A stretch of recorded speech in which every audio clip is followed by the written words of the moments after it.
नमस्कार दोस्तों, मैं हूं सुनील और आप सबका स्वागत है मेरे YouTube channel wisdom of knowledge पर।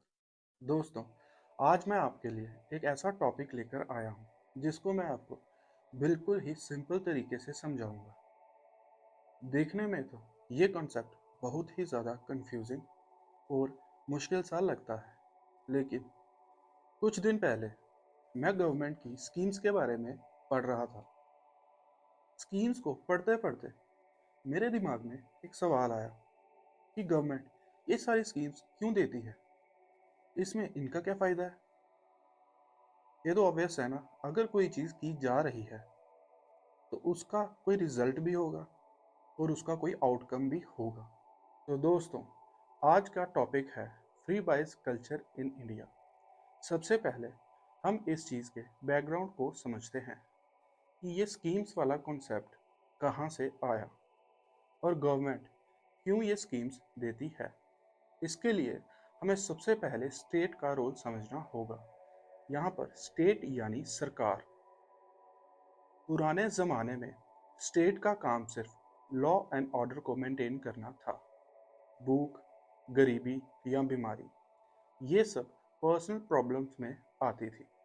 लेकिन फिर दुनिया ने देखा, अगर लोग भूखे रहेंगे, बीमार रहेंगे या पुअर रहेंगे, इसका सीधा इफेक्ट कंट्री को आएगा। कंट्री अनस्टेबल हो जाएगी, रिवोल्ट्स, वॉर्स ये बढ़ने लगेंगी। यहीं से एक सोच आई, स्ट्रॉन्ग कंट्री या नेशन के लिए स्ट्रॉन्ग सिटीजन्स ज़रूरी हैं। अब बात करते हैं वेलफेयर स्टेट कंसेप्ट के बारे में। दोस्तों, वर्ल्ड वॉर टू के बाद 1940s और 1950s में यूरोप में इतनी तबाही हुई थी ना कि मिलियन ऑफ लोग होमलेस हो गए। यहीं पर स्टेट ने एक इनिशिएटिव लिया कि स्टेट सिर्फ रूल नहीं करेगी, स्टेट केयर टेकर भी होगी। इसी वजह से सब्सिडीज आई, एम्प्लॉयमेंट मिली, अनएम्प्लॉयमेंट अलाउंसेस मिले, हेल्थ सब्सिडीज मिली। इसको बोला गया वेलफेयर स्टेट मॉडल।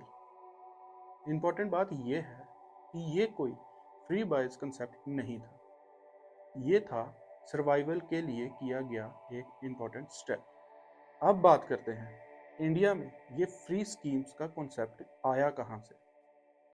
इंडिया को इंडिपेंडेंस मिली 1947 में। उस वक्त इंडिया की 70% से भी ज़्यादा पॉपुलेशन पुअर थी और लिटरेसी रेट 12% था।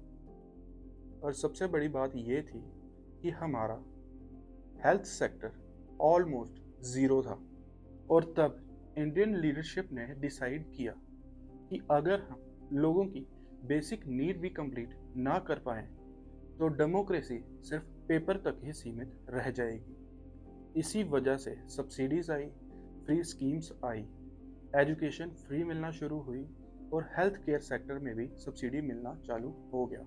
ये सब नेशन बिल्डिंग टूल्स थे, ना कि वोटिंग टूल्स। प्रॉब्लम कहाँ से शुरू हुई? जब टाइम के साथ वेलफेयर को पॉलिटिकल प्रोमिसेस बना दिया गया। लॉन्ग टर्म सॉल्यूशन की जगह शॉर्ट टर्म अट्रैक्शन आ गई। यहीं से ये टर्म आई रेवेडी कल्चर, मतलब वो स्कीम्स जो डिपेंडेंसी बढ़ाए, ना कि प्रोडक्टिव सिटीजन्स को बनाए। अगर मैं इस चीज़ को सिंपल लैंग्वेज में बोलूँ तो फ्री स्कीम्स का कंसेप्ट लोगों को आलसी करना नहीं था, ये था लोगों को एक पर्टिकुलर लेवल तक उठाना। और प्रॉब्लम तब होती है जब ये सपोर्ट परमानेंट बन जाती है। डिबेट फ्री चीज़ों पर नहीं होनी चाहिए, डिबेट इन चीज़ों पर होनी चाहिए कि क्या ये स्कीम्स इंसान को अपने पाँव पर खड़ा कर रही हैं या नहीं। दोस्तों, आपके हिसाब से कौन सी फ्री स्कीम सपोर्ट है और कौन सी फ्री चीज़ डिपेंडेंसी है? अब बात करते हैं कि गवर्नमेंट ये फ्री स्कीम्स क्यों देती है। ये क्या मजबूरी है या इसके पीछे उनका कोई बेनिफिट है? दोस्तों, गवर्नमेंट का सबसे पहला काम है सर्वाइवल का। अगर लोग जिंदा रहेंगे तभी तो इकॉनमी ग्रो करेगी।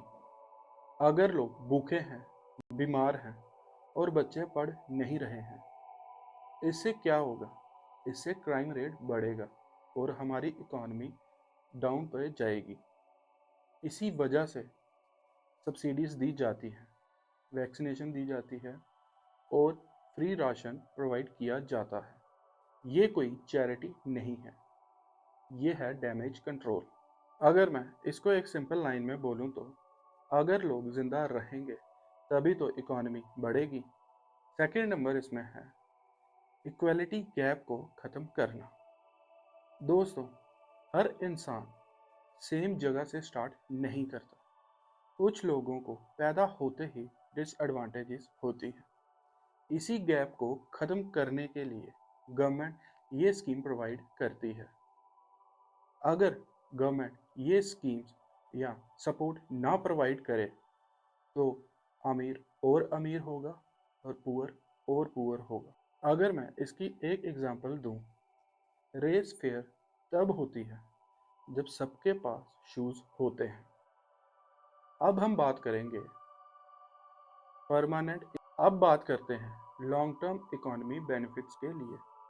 गवर्नमेंट ये सोचती है कि अगर आज मैं इस इंसान पर 1 रुपया खर्च करूँगा तो फ्यूचर में ये जॉब करेगा, मुझे टैक्स पे करेगा और इकॉनमी में कंट्रीब्यूट करेगा। इसीलिए गवर्नमेंट फ्री एजुकेशन प्रोवाइड करती है, फ्री स्किल ट्रेनिंग देती है और फ्री हेल्थ केयर देती है।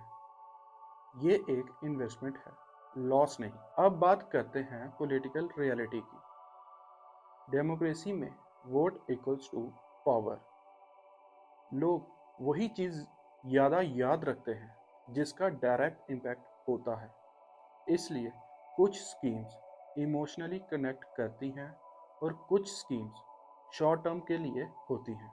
और यहीं से ये डिबेट शुरू होती है, क्या ये सपोर्ट है या वोट मैनेजमेंट?